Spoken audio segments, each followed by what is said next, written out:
Bonjour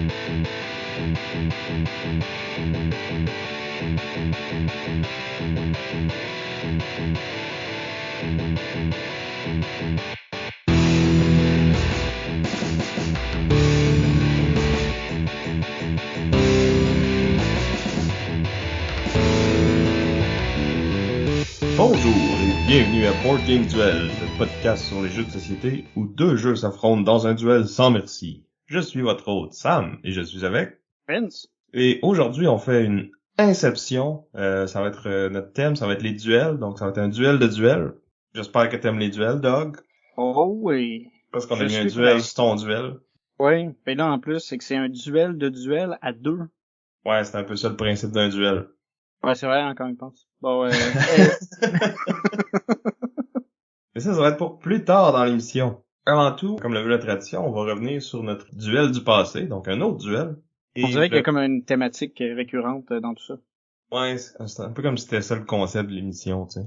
Hmm. Donc, là un an, on approchait de l'Halloween, donc on a fait un duel Halloween. Et donc, de mon côté, j'avais parlé de Dead of Winter The Long Night. C'est un jeu semi-coopératif dans lequel la thématique, c'est qu'il y a un apocalypse de zombies, puis chaque joueur va incarner un groupe de survivants qui ont leurs petits objectifs personnels qu'ils veulent réaliser pour gagner. Puis on a aussi un objectif commun au groupe. Et dans le fond, pour gagner, il faut que l'objectif commun soit réussi et qu'on réussisse notre objectif personnel. À moins qu'on soit un traître, d'où l'aspect semi-coop, où là, ça se peut que notre objectif personnel, ce soit de faire perdre le reste du groupe et de faire autre chose. Puis c'est ça qui va amener toute la tension dans le jeu, parce que on sait jamais quand quelqu'un fait quelque chose qui est pas optimal pour la colonie, on se dit est-ce que c'est le traître ou est-ce qu'il essaie juste de réussir son objectif personnel, puis là on essaye de deviner tout ça, de naviguer au travers du jeu qui nous lance des zombies. Dans The Long Night, on a aussi des zombies particuliers, mais on a aussi des objets super forts qu'on peut aller chercher à Raxon, qui est comme la compagnie qui a créé l'apocalypse de zombies. La thématique est super bien faite, là. On voit beaucoup d'influences de plusieurs autres univers de zombies, là, qu'on pense à Left 4 Dead. Ouais, il y a plein de petits easter eggs, de petits clins d'œil.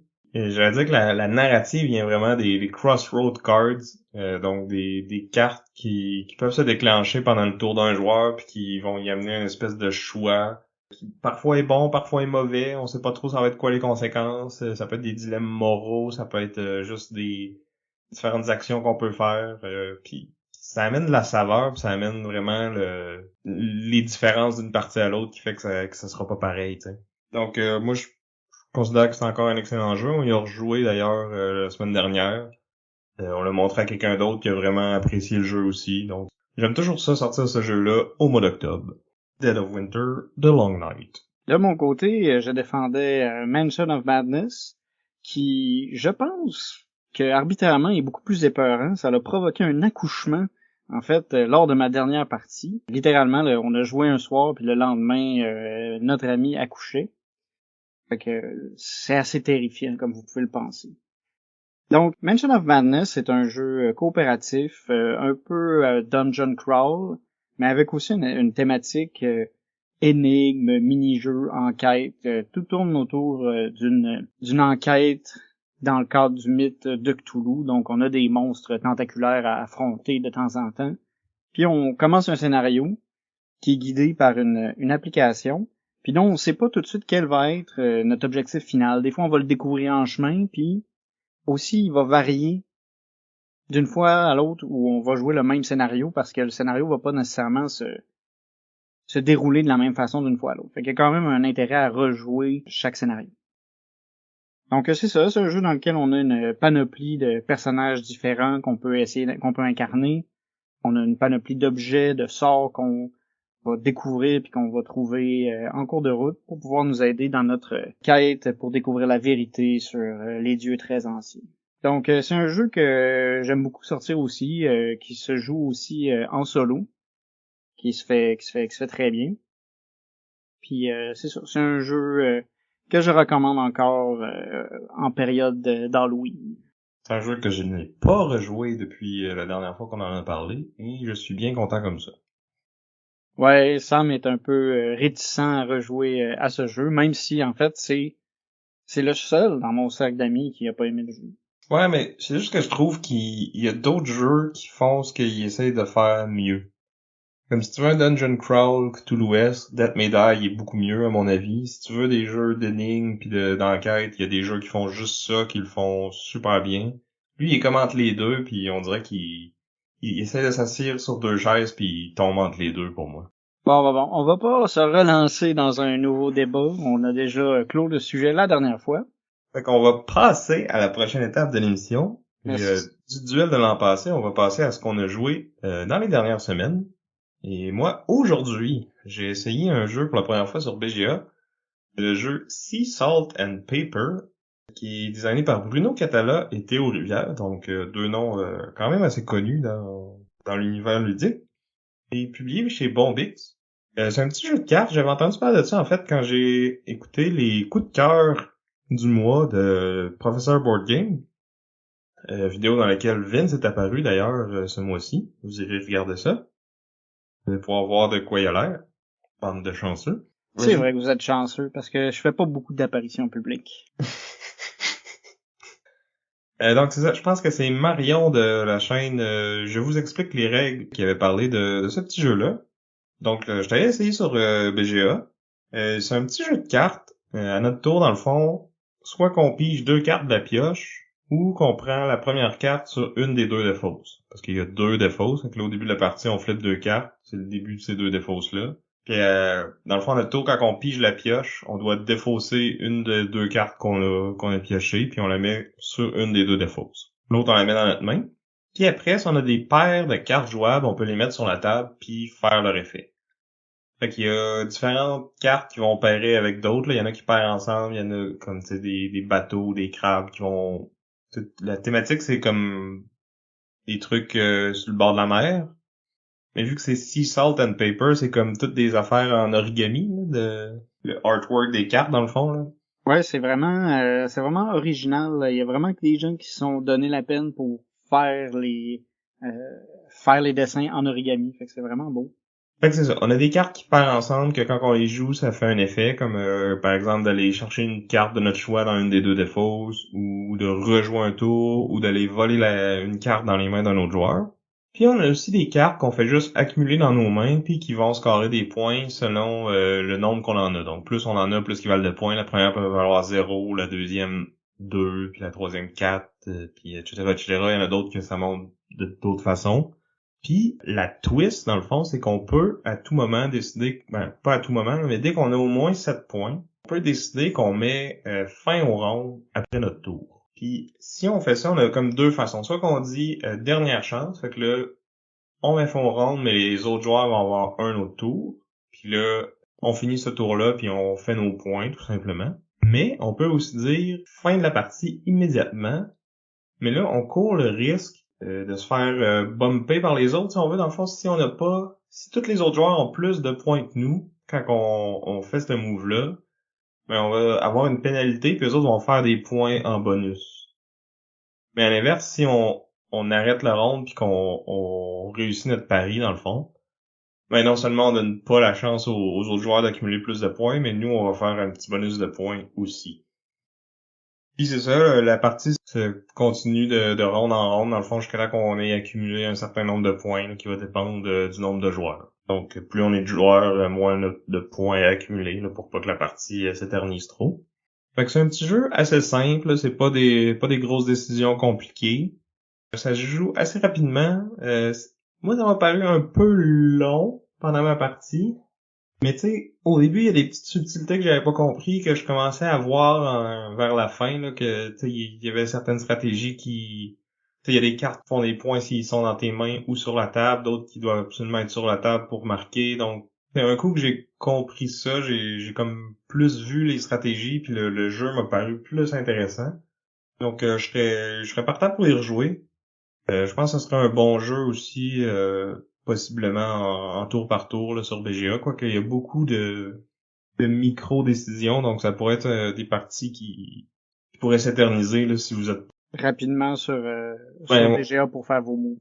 Ouais, c'est ça. Si vous êtes pas in sync avec vos adversaires, là, si vous êtes pas actif dans les mêmes heures, ça se pourrait que ça dure longtemps. Donc c'était Sea Salt and Paper de Bruno Catala et Théo Rivière et publié chez Bombix. Toi, Vince, à quoi t'as joué récemment?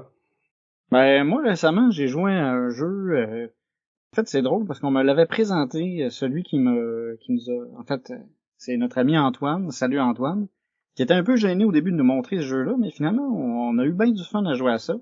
C'est le jeu Woolly Wars, qui a été designé par Philippe Despalières et qui a été publié aux éditions Asmodée. Ouais, dans le temps qu'Asmodée faisait des jeux puis pas juste acheter des compagnies. Ouais. Donc, dans Woolly War, l'objectif, c'est en fait de créer c'est un jeu de placement de tuiles. On va avoir une main de tuiles, puis progressivement, tous les joueurs vont contribuer à un plateau commun avec les tuiles qu'ils ont dans leurs mains. Chaque joueur a, dans le fond, une couleur de mouton qui lui est attitrée, qui est une information cachée, puis il va essayer de créer le plus grand enclos de moutons de sa couleur à mesure que le plateau va agrandir. Lorsqu'on place nos tuiles, il faut respecter, dans le fond, il y a des barrières, il y a des couleurs de moutons, il faut pas mélanger les moutons de couleurs différentes ensemble. C'est tous des moutons un peu racistes. Fait que faut pas les Comme mélanger. dans la vraie vie. Exactement. Puis là, c'est ça. Fait qu'il faut respecter les barrières, les couleurs de moutons, les villages. Puis on essaye un peu de cacher notre jeu, de pas dévoiler tout de suite quelle est notre couleur, parce qu'après ça, c'est facile pour les autres joueurs de placer leurs tuiles de sorte que tu sois incapable de fermer ton enclos. Ouais, ou que même si c'est un enclos qui est fermé, il y a un autre twist, c'est qu'il peut y avoir de la forêt sur les tuiles, en plus des villages et des enclos. Exactement. Les Puis, forêts, c'est une façon de fermer ton enclos, mais ça ouvre la porte aux loups. Il y a des tuiles loups dans le paquet. Puis si un enclos est adjacent à une forêt dans laquelle il y a un loup, cet enclos-là ne compte pas. mais on peut aussi placer un chasseur sur le loup pour comme annuler son effet puis protéger la dite forêt de futures attaques de loups, dans le fond.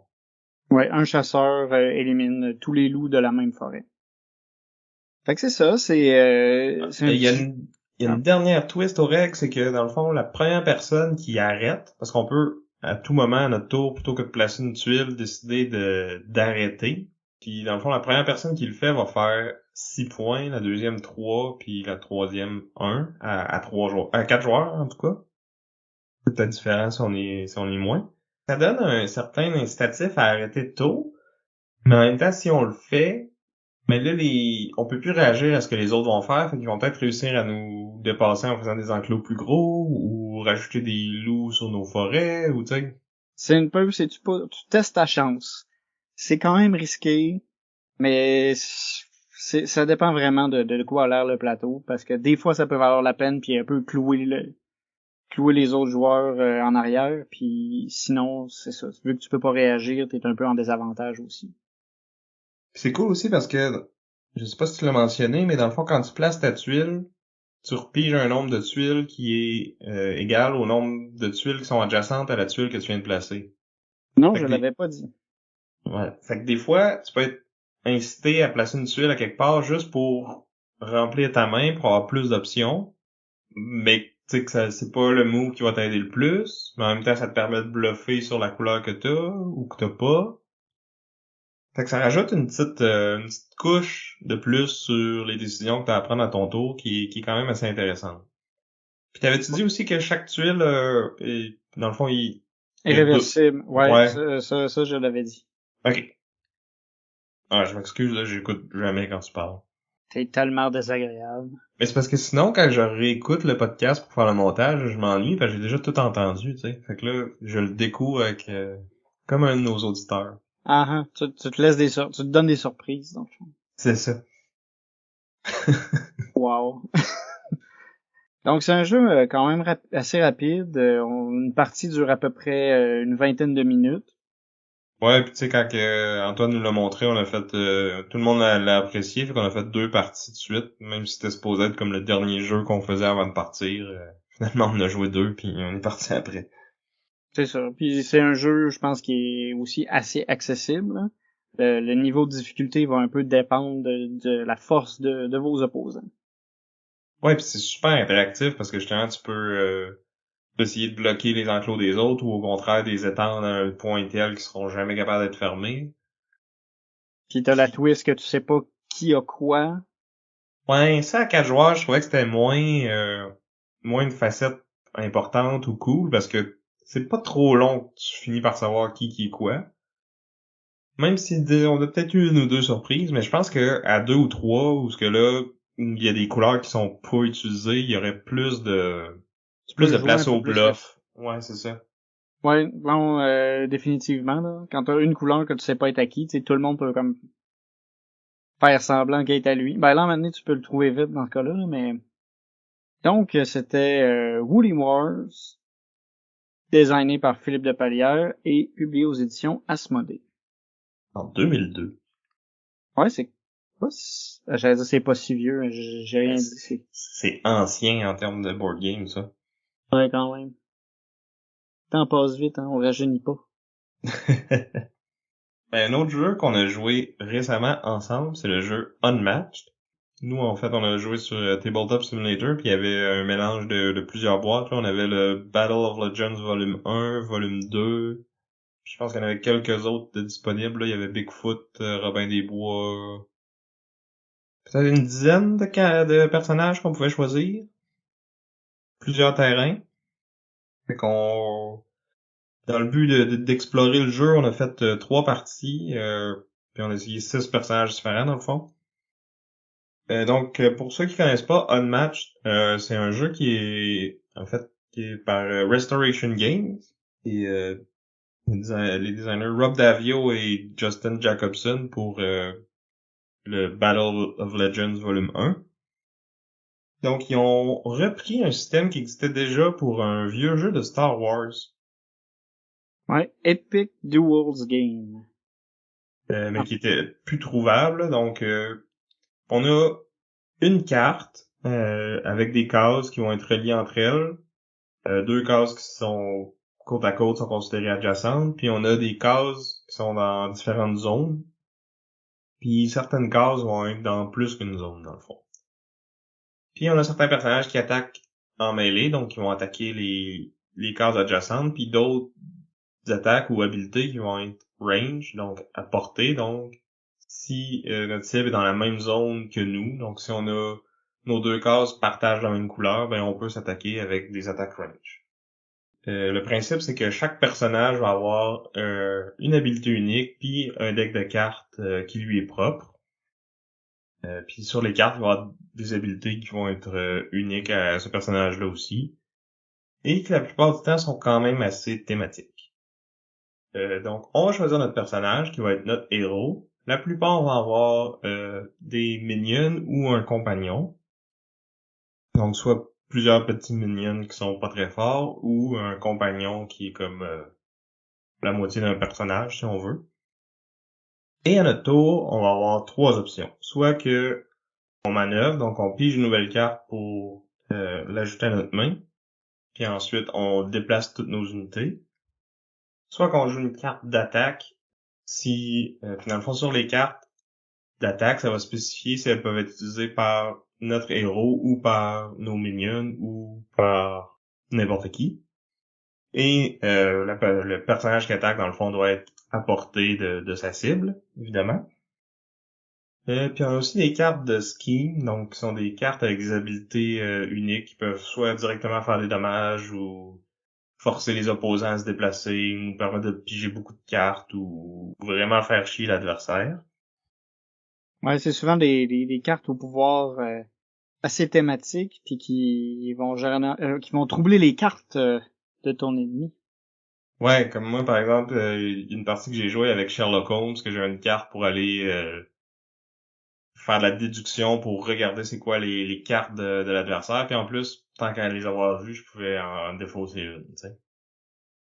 Oui, je me rappelle. Puis il y avait aussi t'avais fait cette carte-là, puis t'avais joué aussi une carte après qui me faisait défausser une carte d'une valeur de combat ou de défense que tu disais. Puis Ouais, enfin, vu que t'avais vu mes cartes, t'avais pu choisir. c'est ça, tu sais, c'est une carte qu'il faut que tu devines, mais si t'as les deux en même temps, ben c'est plus facile à deviner, mettons. Ouais. Tu m'avais fait défausser 2 cartes, puis avant, t'avais aussi regardé ma main.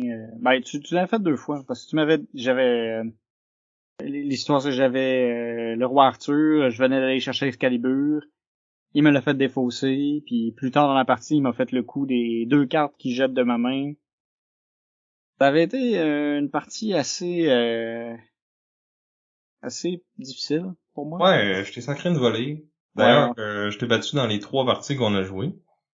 ouais. La première était plus serrée au moins. Mais les 2 autres, j'ai été royalement, on m'a royalement cassé la gueule. Puis je pense que, tu sais, il y a peut-être une situation que les match-ups étaient un peu inégaux. Ben ça, je suis allé voir parce que j'étais curieux, puis il y a comme un thread sur Board Game Geek que tu peux comme aller rentrer tes match-ups puis qui a gagné, puis qui compile les stats de tous les usagers qui veulent le faire. Puis dans la plupart des cas, c'est à peu près égal, même que 2 de nos match-ups, c'est toi qui avais l'avantage en théorie. Mais c'est vrai que Sherlock Holmes contre Arthur, là, c'était comme presque 2 tiers, un tiers là, pour Sherlock Holmes. Fait que c'est ça, c'est un petit jeu qui se joue quand même rapidement, là. T'sais, on a joué 3 parties, puis ça a pris quoi, 1h15, 1h20, y compris l'explication des règles. C'est sûr que c'est sur TTS, là, fait que là, la mise en place est assez facile. Ouais. Puis aussi, tu m'as assez ramassé que je pense que les parties ont pas été représentatives du temps normal que ça prend. Ben, Ouais, j'avais moins de fun à la fin. moi, j'ai quand même bien apprécié mon expérience, là. Je trouve que le jeu est intéressant, il est facile à prendre en main. Il y a quand même beaucoup de variété avec les personnages, là. Comme je disais, les habilités sont quand même assez thématiques. Mais je trouvais que les 3 que j'ai joués avaient des styles quand même assez différents. Puis c'est Ouais. cool parce que tout est compatible, là. Dans les boîtes, il y a 4 ou 2 personnages, mais tu peux en acheter plus qu'une, puis n'importe quoi va pouvoir se mesurer à n'importe quoi, puis ça va marcher, tu sais. Ouais. Puis t'avais aussi les champs de bataille aussi qui sont différents. Il y en a qui ont des petits twists, des petits passages secrets. Fait que oui, côté rejouabilité, c'est bien géré, mettons. Faut que tu continues d'acheter, je pense. Parce qu'avec juste Ouais. une boîte, je pense que tu ferais quand même le tour rapidement. Ouais, je pense que c'est un peu le modèle d'affaires, là. C'est justement prendre des boîtes, en faire plusieurs petites. Fait que t'as tout le temps le goût d'en ajouter plus puis d'augmenter ta collection. Ouais, mais c'est quand même cool, là. Ils sont arrivés dans... il y a des personnages, c'est juste des trucs qui sont libres de droit, mais ils ont été aussi avec des trucs plus spécifiques, là. Tu sais, il y a une boîte de Jurassic Park, il y a Buffy contre les vampires, il commence à en avoir de Marvel aussi. En tout, maintenant, il y a 30 personnages disponibles, fait que ça fait quand même beaucoup de variété. Mais c'est ça, j'ai l'impression que j'ai plus aimé le jeu que toi. Ouais, j'ai pas aimé l'aspect que beaucoup de tes actions dépendent de cartes que tu vas piocher. Puis, tu sais, ça peut arriver que t'aies pas la bonne main. Ouais, oui, mais il y a quand même beaucoup de façons d'aller en piger d'autres. Puis il y a moyen de dépenser pour peut-être bouger plus ou des fois pour attaquer plus si t'as les cartes pour. Donc, même une carte qui semble inutile ou tu sais qui est carrément inutile parce que est associée à un personnage qui a déjà été mort, parce que dans le fond, il y a des cartes qui peuvent être juste jouées par les minions, puis un coup que ton minion il est mort, ben cette carte-là ça sert plus à rien sauf pour booster les autres cartes, tu sais.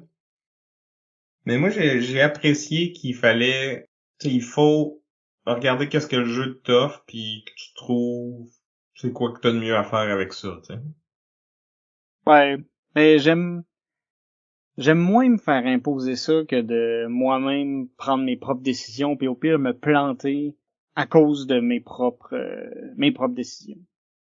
C'est pour ça qu'en fait, on avait pensé mettre ce jeu-là, en fait, dans le duel, mais étant donné que c'est probablement moi qui devais le défendre, eh bien, j'étais pas à l'aise à le défendre dans un duel. J'ai préféré prendre un autre jeu. Ce qui nous amène au duel, justement. Moi, je voulais parler du jeu Battle Crest. Donc, c'est un jeu qui vient tout juste d'être livré au backer Kickstarter par la compagnie Button Shy et qui a été designé par Dustin Dobson et Milan Zikovic. Donc, c'est aussi un jeu de confrontation entre différents personnages, mais là, ça va être des personnages qui ont été inventés pour le jeu.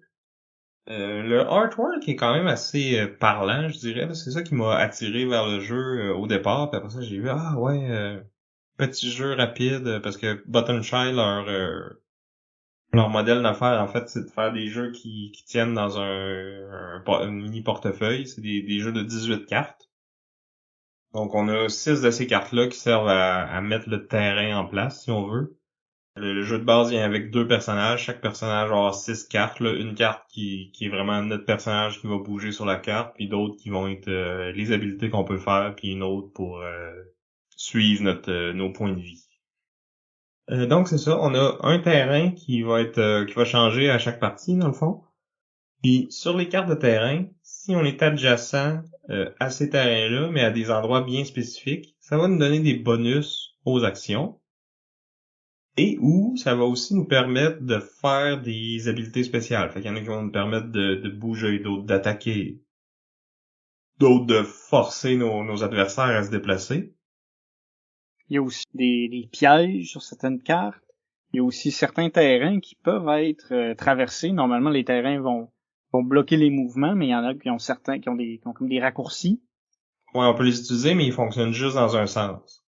Donc, ça rend la bataille du positionnement vraiment importante parce qu'on veut aller se placer où est-ce que ça nous donne des bonus. Ah, mais la twist, c'est que dans le fond, il y a juste un côté de la carte qui donne un bonus actif à la fois. Donc, si on est au bon endroit, on va avoir le bonus en faisant notre action. Après ça, on flippe la carte, puis ça va nous découvrir un autre bonus sur un autre côté de la carte. Oui, fait que ça fait que le terrain change à mesure qu'on joue. C'est ça, puis les spots qui sont les plus chauds ou les plus primés vont changer pendant la partie. Fait que ça donne un certain dynamisme qui est quand même assez intéressant. Puis un autre aspect dynamique qui est cool aussi, c'est que dans le fond, on a 3 ou 4 cartes d'habilité par personnage. Sur chacune de ces cartes-là, il va avoir une ou deux habilités. Il y en a qui en ont rien qu'une, d'autres qui en ont deux. Puis les habilités vont être vont nous permettre de marcher, d'attaquer, soit corps à corps ou en range ou tout ça. Mais la particularité, c'est que un coup que notre carte a été utilisée, on va la taper si on veut ou la tourner. Puis là, on pourra plus utiliser l'habilité qui est dessus, mais ça va nous donner un Battle Crest. Oh, thématique. Et chaque personnage va en avoir 2 ou 3 crests différents. Puis il y a des habilités qui vont être plus fortes si on a des crests qui sont actifs, mais des crests bien particuliers. Donc, je pourrais avoir une attaque qui me dit attaque de 2 plus tes crests mauve en range 2, par exemple. Fait que là, chaque carte va avoir un crest en particulier. On peut avoir un crest bonus quand on a passé la moitié de notre vie, qui va toujours être actif. Mais c'est ça, les cartes qui sont disponibles pour les actions ne donnent pas de crest. Mais on peut l'utiliser pour faire les actions ou pour défendre. Parce que quand on se fait attaquer, on a la chance de défendre pour bloquer des dommages. Mais ça, il va falloir le faire avec une carte qui était active, qu'on va taper pour activer son crest.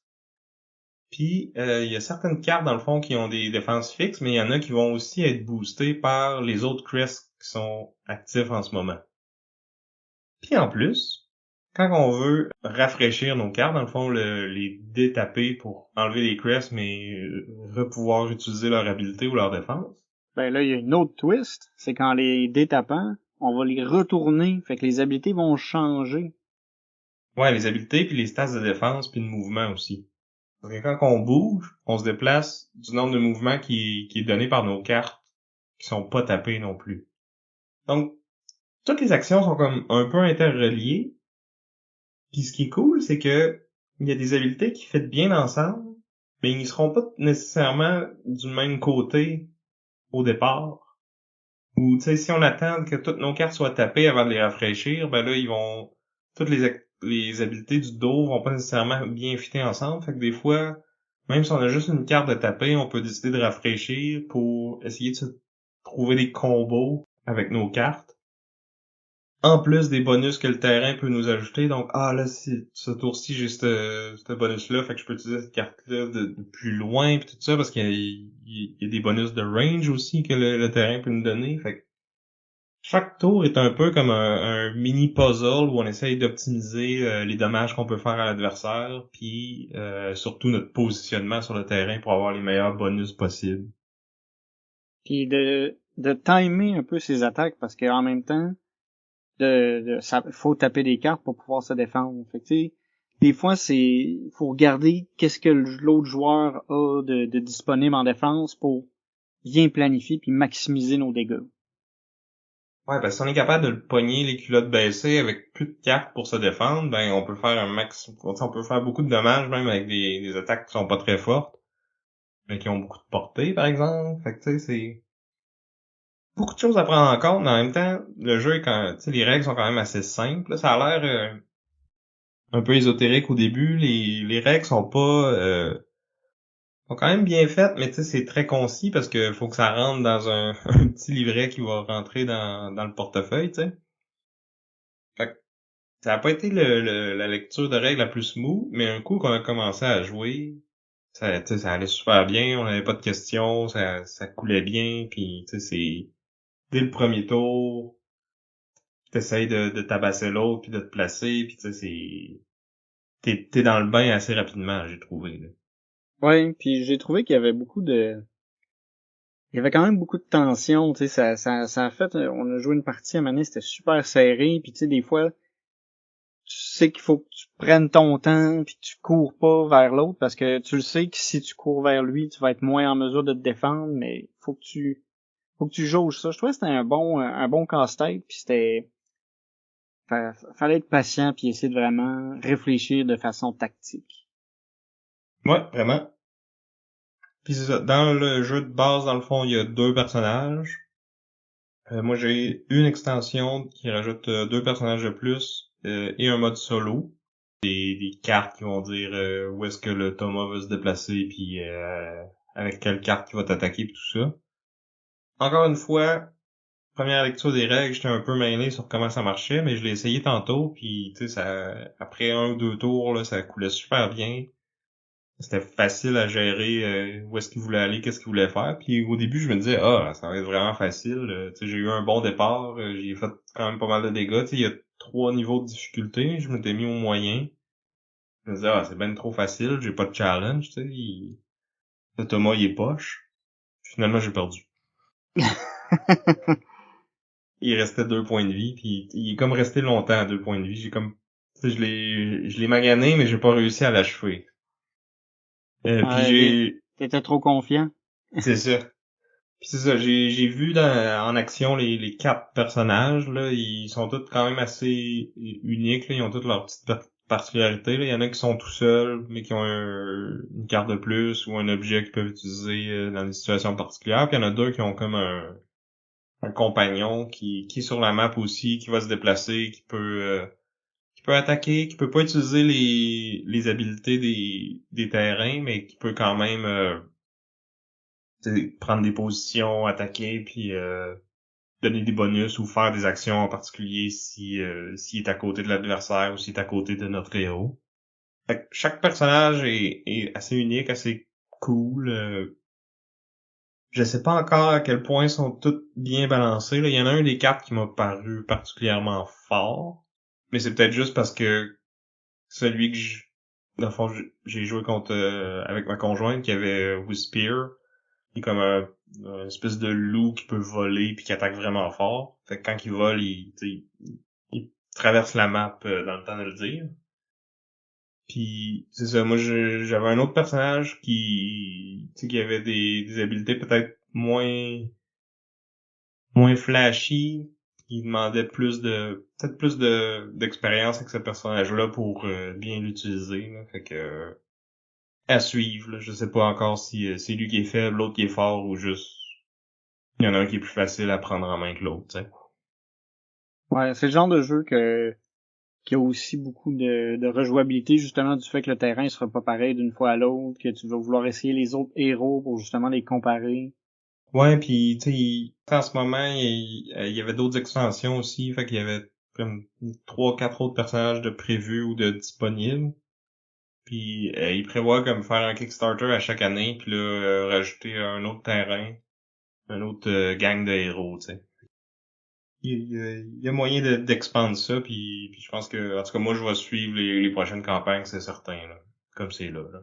À moins que, tu sais, je joue beaucoup au jeu puis que je finisse par me tanner, là, mais j'ai l'impression que ça va être un bon, puis que justement, un coup que tu connais bien tes habiletés puis les habiletés de l'adversaire, là, le jeu va pouvoir passer à un autre niveau, là, qu'on n'a pas vu encore, tu sais. Ouais. Ça me fait penser un peu à l'engouement que tu avais eu pour que t'as pour Guards of Atlantis. C'est un peu dans le même genre où est-ce que tu vas essayer les personnages, tu vas comprendre ce qui marche bien, ce qui marche pas bien, puis trouver comment exploiter les forces et les faiblesses des autres. Ouais, vraiment. J'ai ce feeling-là, mais c'est sûr que il y a pas autant de profondeur que dans Guards of Atlantis, là, dans ce jeu-là. Là. Ouais, ouais. Non, c'est sûr que là, on parle pas du même niveau puis de la même complexité, c'est sûr. Non, c'est ça. Mais tu sais, ça se joue. Puis tu sais, lui, il joue super bien à deux, il joue rapidement. Il y a des règles pour jouer à 3 ou 4 avec l'extension. Honnêtement, j'ai même pas le goût de l'essayer. Là. Je pense que c'est un jeu qui va briller plus à deux, vraiment. En solo, je l'ai essayé aussi, il était pas pire. Je pense que c'est une bonne façon d'apprendre comment un personnage fonctionne puis tout ça. Quand même facile à gérer, mais tu sais, ça serait pas mon go-to pour un jeu solo, par contre. OK. Donc voilà pour Battle Crest de Dustin Dobson et Milan Zivkovic et publié chez Bodenscheid. OK. Fait que de mon côté, pour affronter j'ai dit beaucoup de commentaires positifs de Battlecrest, mais c'est parce que j'ai vraiment beaucoup aimé l'expérience. Si c'est pas Sam qui l'avait backé puis tu sais acheté puis tout ça, je l'aurais probablement sélectionné pour un duel. Fait que là, il fallait que je trouve quelque chose qui était quand même dans le même genre, qui correspondait à ça, puis qui était aussi engageant. Fait que j'ai été vers Rift Force. C'est un jeu qu'on a déjà présenté dans un épisode précédent, dans nos jeux qu'on a joués dans la semaine. J'ai décidé de le prendre parce que c'est un jeu de cartes aussi, de duel, qui a vraiment un bon niveau de jouabilité. Donc, Rift Force, designé par Carlo Bortolini et publié aux éditions One More Time Games. Je pense que ça fit parce que à chaque fois qu'on joue une game de Rift Force, on veut rejouer une autre game de Rift Force. Ouais. Ça se joue vite, ça se met en place rapidement. Dans Rift Force, on est des espèces d'invocateurs qui vont invoquer des esprits qui vont se taper dessus. Puis l'idée, c'est d'accumuler des points en contrôlant des terrains, puis en tuant les invocations de notre opposant. Donc, le jeu commence par un draft. Déjà, ça commence bien. Donc, dans le jeu de base, je vais parler juste du jeu de base. Il y a une extension qui est sortie il y a pas si longtemps, en fait, il y a quelques mois.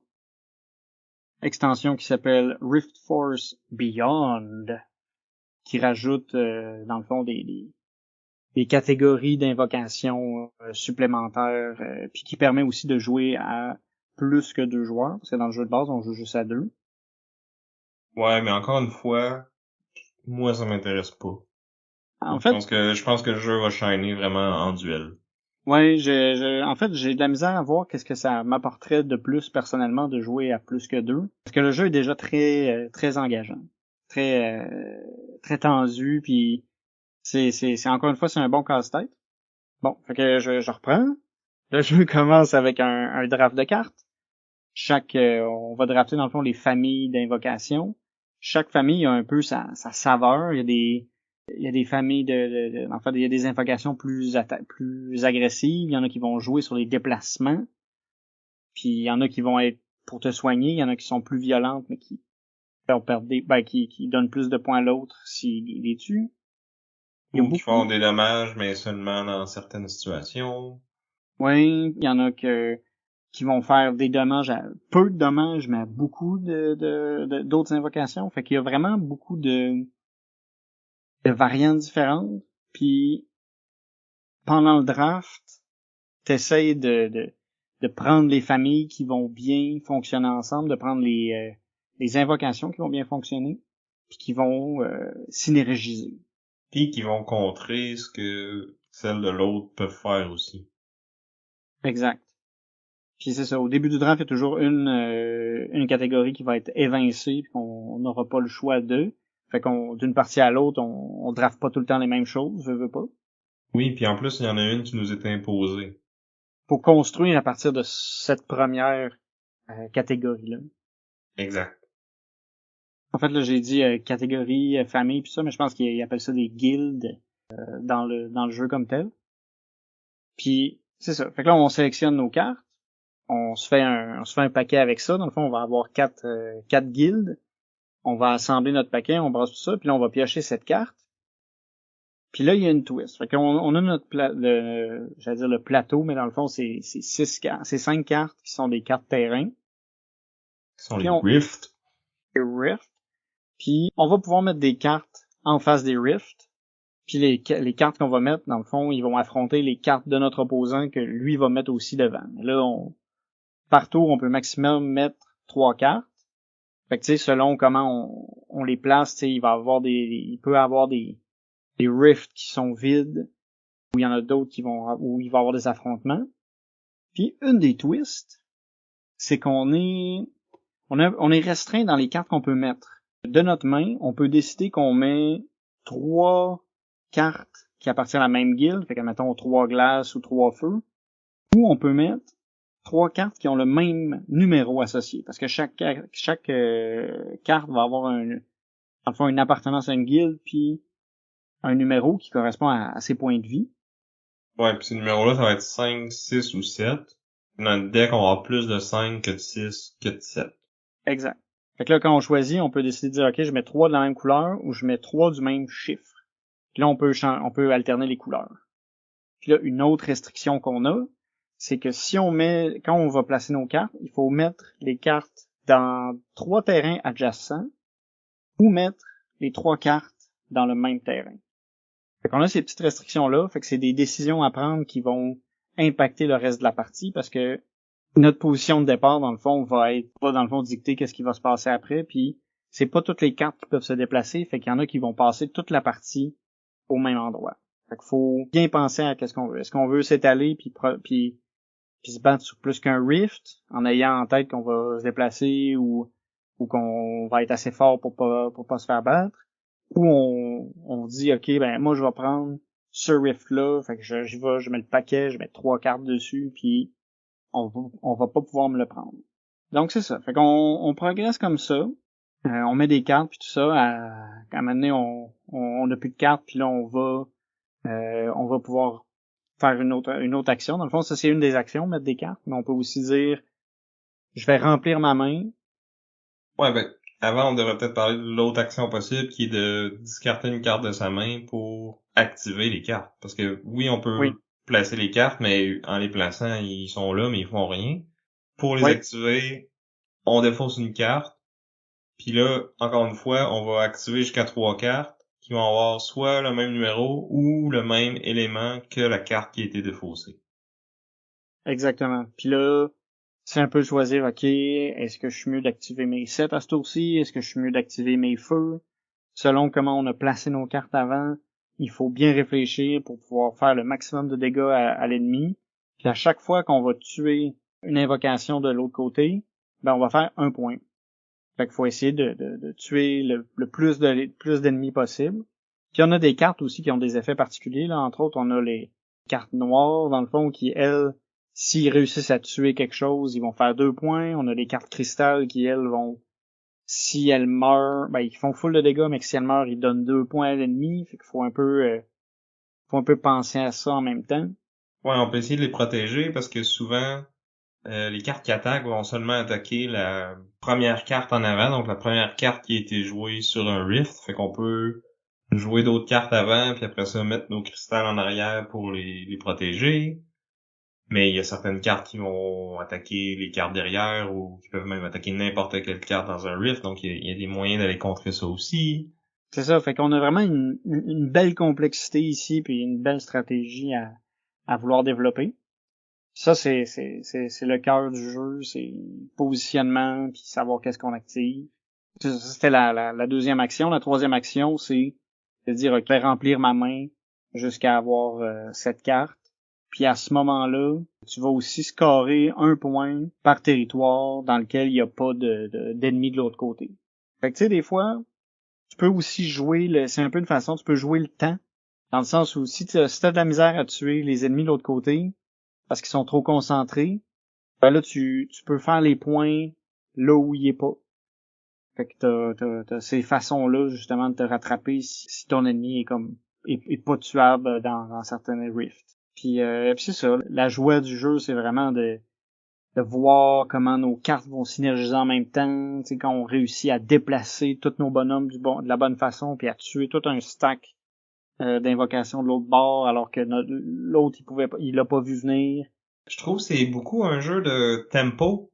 C'est savoir quand activer des cartes, tu sais, quand tu places tes cartes, est-ce que si j'ai 3-5 dans les mains, par exemple, est-ce que je place les 3 tout de suite ou est-ce que j'en place juste 2 puis je me garde un 5 pour pouvoir les activer après?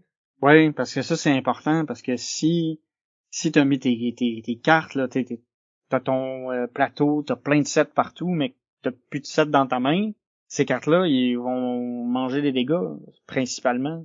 Mais en même temps, c'est des sets, fait qu'ils peuvent encaisser beaucoup, ils peuvent servir à protéger les autres qui sont derrière. Fait que tu sais, c'est plein de choses à considérer comme ça, que tu sais, en lisant les règles, tu vois pas ça, mais à force de jouer, tu comprends que c'est ça, que les 7 vont être plus défensifs, les 5 vont être plus offensifs parce qu'il y en a plus, donc plus facile à activer, plus facile d'aller faire des dégâts avec eux autres.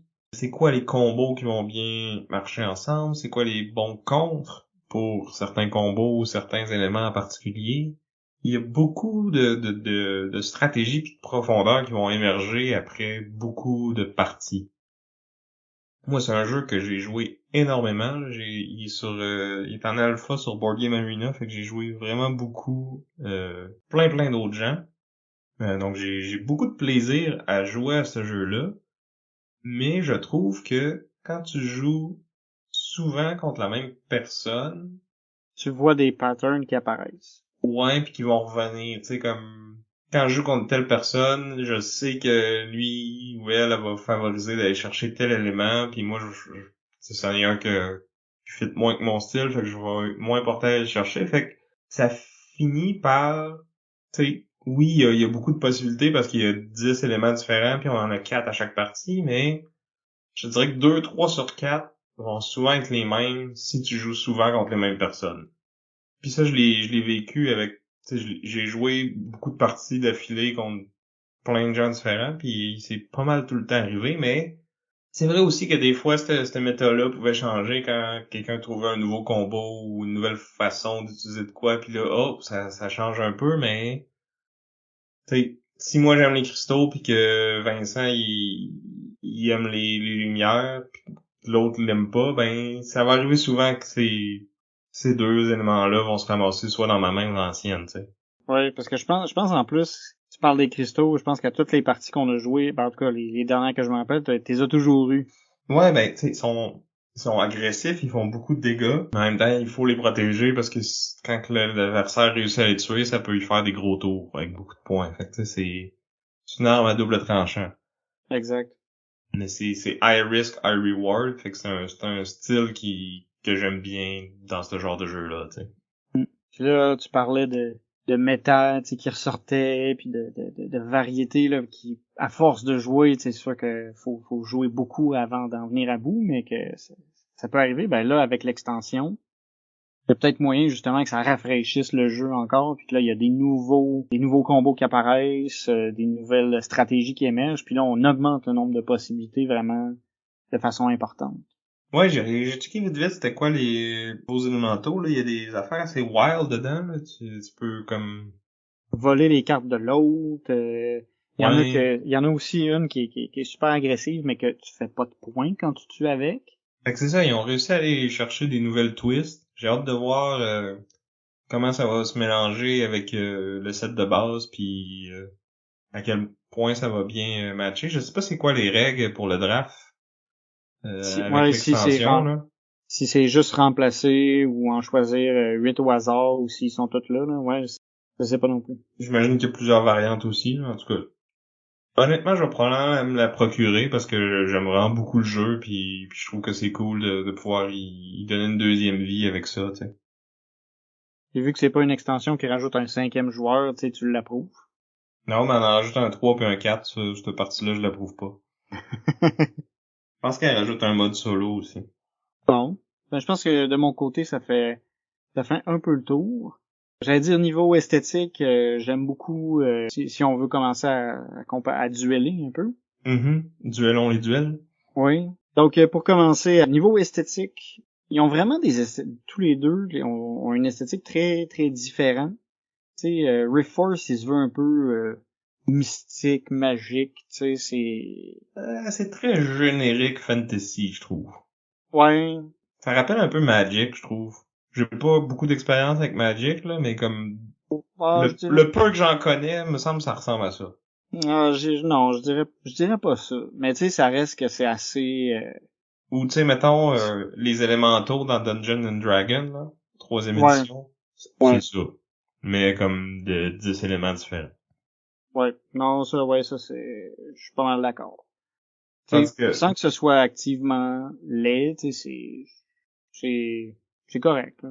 c'est ça. C'est, tu sais, toutes les cartes sont pareilles, il y a pas du artwork différent pour les différents 5 ou même les 5 les 6 versus les 7 là. Ça aurait été cool qu'ils mettent, mettons, que les 7 ce soit, il ait l'air un peu plus gros puis un peu plus badass que le 6 puis que le 5 là. Mais là, en même temps, ils ont peut-être joué plus Ouais, la c'est sûr que flasherie. oui, puis ça aurait coûté plus cher aussi puis tout ça, fait que je peux leur pardonner. Ouais. Mais d'un autre côté, moi, Battlecry, j'aime beaucoup le style. Là. Ça fait très cartoon, un peu manga même. Ouais, c'est ça que je voyais aussi un peu manga, Tu sais, ça puis fait... très coloré, puis les terrains, ils font un peu ils font vraiment background de dessin animé là. Tu sais, tu vois le manga avec les bonhommes qui se tapent dessus. C'est un univers un peu steampunk. Tu sais, il y a des guns, mais il y a aussi des épées, des lances. Chaque personnage a, comme, je trouve, beaucoup de personnalité avec pas beaucoup de cartes, là, juste avec le nom des habiletés puis le peu de dessin qu'il y a dessus. Tu sais, le jeu est seté puis je vois dans ma tête vraiment le combat là, entre l'espèce de pirate steampunk puis l'espèce de ninja monk qui pitch des projectiles un peu laser ou je sais pas quoi là, à la Dragon Ball. Là. Ouais. Non, c'est ça. C'est plus vibrant aussi comme palette de couleurs. Fait que côté esthétique, je peux peut-être le laisser à Battlecrest. Niveau comment que ça file duel, tu sais j'aime que dans Battlecrest, tu sais la position, les mouvements tactiques sont super importants. Comment que tu utilises le terrain à ton avantage pour attaquer ou défendre. Le jeu en fait vraiment beaucoup avec très peu de matériel. Puis tu sais, c'est ça la beauté des Bottom Shy, c'est qu'on a beaucoup de jeux avec juste 18 cartes au final, tu sais. Oui, c'est vrai que tu sais, tu te sens un peu plus impliqué, tu sais, t'es ton bonhomme un peu. Dans Rift Force, j'aime bien l'idée par contre que tu sais, t'es un peu plus comme un commandant d'armée, puis là tu places tes bonhommes, puis là tu te dis, tu sais, ah eux autres j'aimais là, mais tu sais, c'est temporaire, admettons, je sais qu'ils vont mourir. Là, c'est ici que je vais concentrer mes forces, mais je vais peut-être pas le montrer tout de suite. Ouais, tu sais, tu peux bluffer, faire diversion en essayant d'ouvrir des rifts. C'est ça, puis tu sais, tu vas profiter, tu sais, des erreurs de l'autre beaucoup. Tu vas essayer d'y en faire commettre, sinon. Puis, Mais t'as ça dans Battlecrest aussi, par contre. ouais.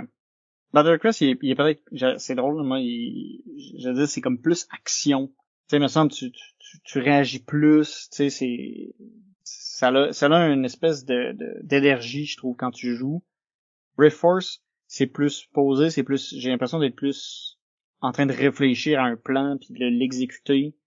Alors que dans Battlecross, on est plus en réaction, en mobilité, puis ok, je t'essaie, tu sais, les avantages vont bouger rapidement en fonction du positionnement, puis les cartes qui flippent, puis tout ça, c'est un peu plus, c'est comme plus intense, là. Tu sais, c'est comme si on comparait un RPG d'action, là, où t'as ton bonhomme, puis tu vas te donner tes coups d'épée, versus à un vieux, où est-ce que Reforce, c'est plus comme un JRPG, où là, tu sais, tu prends plus ton temps, tu réfléchis, puis tu sais, tu stratégises plus. Fait que je trouve que les deux ont vraiment une approche au duel qui est très différente, mais que les deux, Les ils deux, viennent me chercher. ouais, les deux réussissent bien qu'est-ce qu'ils essayent de faire. Ouais. Puis, dans les deux cas, il y a vraiment des considérations importantes au niveau du tempo, puis de quand est-ce que tu veux passer à l'attaque versus un tour un peu plus défensif que tu te set up pour tes tours suivants. Tu sais, dans Battle Crest, ça va être, ce qui va déterminer ça, c'est est-ce que tes cartes sont tapées, de quel côté qu'ils sont, puis tout ça. Tandis que dans Rift Force, ça va plus être quelle carte que j'ai dans mes mains, combien de cartes que j'ai dans les mains, puis tu sais, combien que je peux en jouer, combien que je peux en activer. Puis comme je disais tantôt, est-ce que je place les trois tout de suite, mais je m'en garde pas pour les activer après? Est-ce que tu le sais jamais, là, quand l'autre joueur en joue trois, tu te dis, ah, ben, ils ont tous joué ou il s'en est gardé une? Fait que là, est-ce que c'est safe d'aller tout de suite contre eux autres?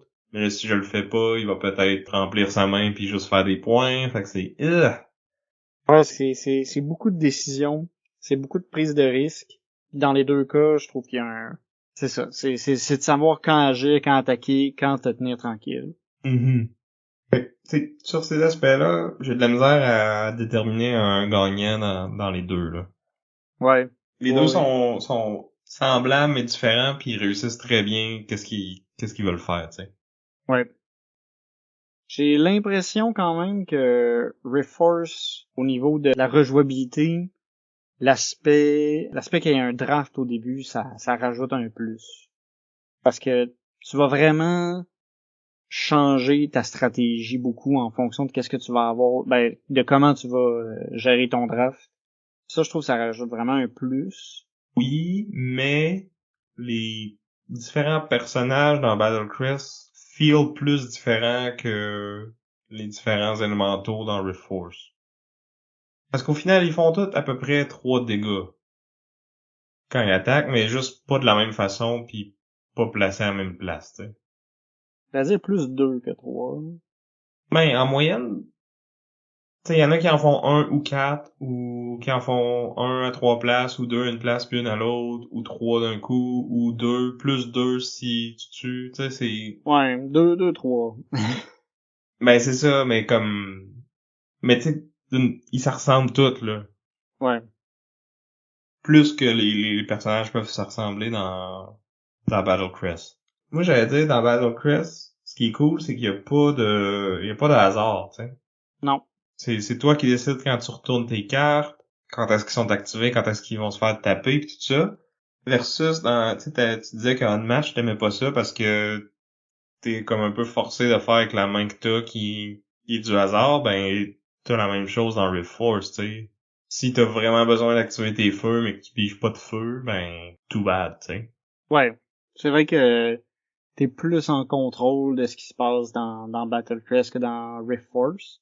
J'ai moins eu l'impression d'être pris au dépourvu dans Rift Force à cause de ma main que dans Unmatch. Mais j'ai peut-être pas été chanceux dans Unmatch, puis peut-être que je suis tout le temps chanceux dans Rift Force, là. Ça, c'est discutable. Quand même, je trouve qu'on a quand même... J'ai rarement été mal pris, je trouve, dans Rift Force, parce que tu peux facilement dire je reprends des cartes, puis tu sais, je complète ma main, ou tu sais, c'est rare que t'as vraiment absolument pas l'occasion comme de dire je vais jouer 3 cartes.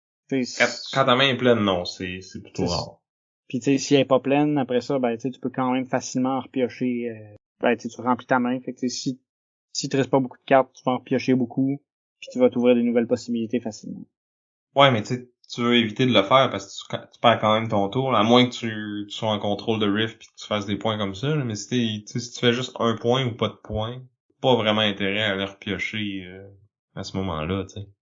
Ouais, mais tu sais, des fois, ça peut faire que tu vas pogner le 5 ou le 7 que t'avais besoin.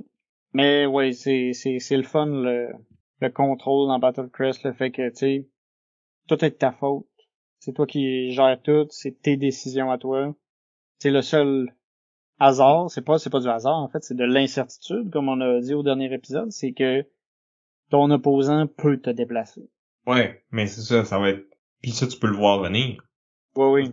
Parce que tu sais que soit il va utiliser le terrain puis que t'es à portée, ou tu sais, quand tu connais assez bien le jeu, tu connais toutes les habiletés de l'autre personnage. Là. Il y en a pas des tonnes non plus, là. C'est 3 ou 4 cartes recto Oui. verso, là. Fait que.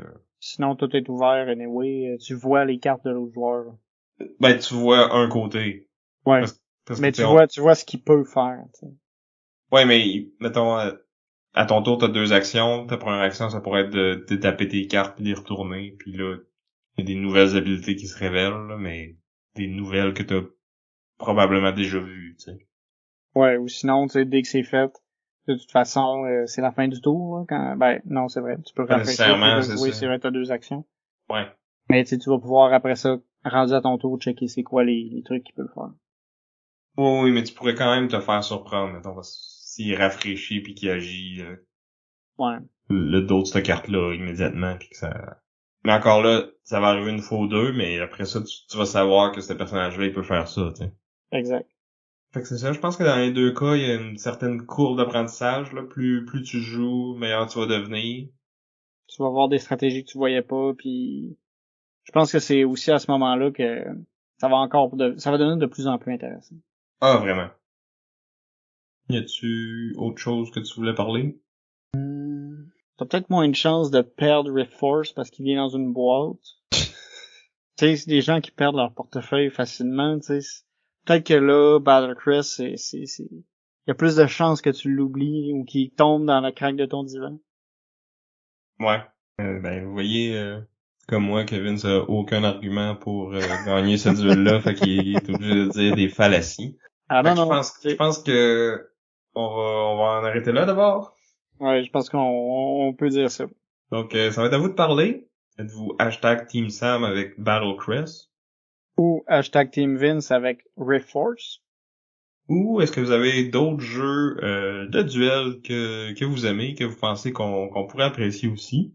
Vous pouvez faire ça en nous écrivant boardgameduel@gmail.com. On est toujours content de lire vos courriels. Ou sinon, commentez notre publication de l'épisode sur Facebook, sur Instagram, ou venez sur notre Discord. Toujours très content de vous jaser là-dessus. Que ce soit du dernier épisode ou d'un épisode plus vieux ou d'un jeu qui vous fait triper en ce moment. On aime ça. Parler avec vous, parler de jeu. Moi, je m'attends jamais.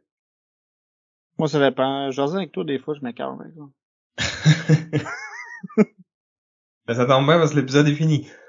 Donc, Enfin, maintenant. merci à tous de nous écouter. Merci à Chrysalis pour notre chanson thème. J'étais Vince, Et je suis encore Sam. et on vous dit à plus. À la prochaine! Bye. And cut.